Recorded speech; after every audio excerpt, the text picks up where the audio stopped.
কুড়িগ্রামের ফুলবাড়ী উপজেলার সদর ইউনিয়নের পশ্চিম পানিমাছ কুটি গ্রামে একটি কবর খননের সময় দুপাশের গায়ের মাটিতে আরবি হরফের মতো ছাপ বের হয়ে আসে। এ খবর ছড়িয়ে পড়ার সাথে সাথে ওই ছাপ দেখতে উৎসুক জনতার ঢল নামে। ভিড় সামলাতে শেষ পর্যন্ত কবরের পাশে মোতায়েন করা হয় পুলিশ। বৃহস্পতিবার সকালে এই ঘটনা ঘটে। আমি কিন্তু সবসময় কবর ঘুরে বেড়াই, যেখানে খবর হোক আমি যাই। কারণ দুই সাপ পড়ার পর আমি ওই নাম্বারটা বাসাতে দিলাম, দেখে আবদুল্লাহ বললাম যে দেখো তো নাম্বারটা কি, দেখে তা আরবি লেখা, আমার তো করতে পারি না।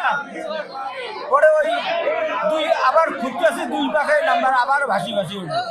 কারণ যতই খুঁড়ি অতই নাম্বার ভাসে, যতই খুঁড়ি অতই নাম্বার ভাসে। পানিমাছ কুটিতে এক ভাই ইন্তেকাল করেছেন।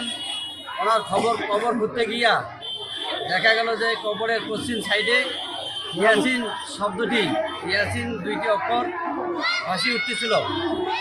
আমি এখানে এসেই নিজের চোখে দেখতেছি হাজার হাজার লোক দেখতেছে। তো আমি যে হরফগুলো দেখলাম ইয়াসিন, এটা স্পষ্ট বোঝা যাচ্ছে এবং পরবর্তীতে আরো অনেক হরফ দেখা যাচ্ছে। ইয়াসিন ছুরিয়াটা তো আমার হাউস বাড়ি থেকে ফোন করিয়ে যে ইয়াসিন ছুরিয়াটা অপরাধ পাঠিয়েছে, আমি শুনিয়ে অটো ভাড়া করে আসি। পশ্চিম পানিমাছ কুটি গ্রামের মৃত জব্বার আলীর পুত্র ইসমাইল হোসেন গতকাল বুধবার রাতে হৃদরোগে আক্রান্ত হয়ে ঢাকা মেডিকেল কলেজ হাসপাতালে ইন্তেকাল করেন। তার মরদেহ দাফন করার জন্য ওই কবর খনন করা হচ্ছিল। কবরের আকার যত বড় হতে থাকে আরবি হরফগুলো মুছে যাচ্ছিল না, বরং আরো স্পষ্ট হয়ে ওঠে। পরে দুপুর 2:15টার দিকে ইসমাইল হোসেনের মরদেহ ওই কবরে দাফন করা হয়। কবরের গায়ের এক পাশে আরবি হরফে বিসমিল্লাহ, ইয়াসিন ও অপর পাশে মিম হা মিম হরফের ছাপ রয়েছে বলে জানান এলাকাবাসী। সময় সংবাদ, কুড়িগ্রাম।